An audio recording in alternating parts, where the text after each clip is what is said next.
RK recording studio बहेरा बाजार। अखन अहाँ सब सुन रहल छी रवि राजा के आवाज में। छौड़ी तोहरा यारबा फटक्का फोड़ैला खूब जोर से कानै छौ गे छौड़ी तोहरा यारबा फटक्का फोड़ैला खूब जोर से कानै छौ खूब जोर से कानै छौ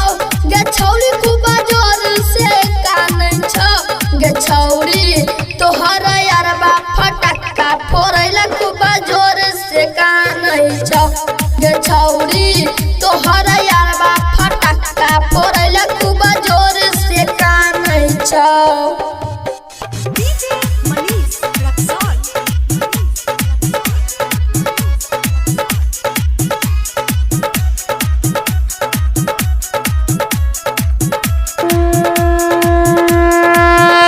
कि सबा से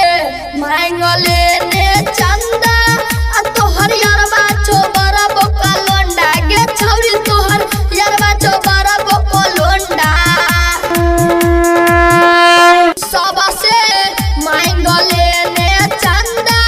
आ तोहर बदरू चोबरा बोका लोंडा गे छौड़ी तोहर यारबा चोबरा बोका लोंडा कि चलने की नदी है फटक्का ने तक खूब जोर से कानता होगे गे छौ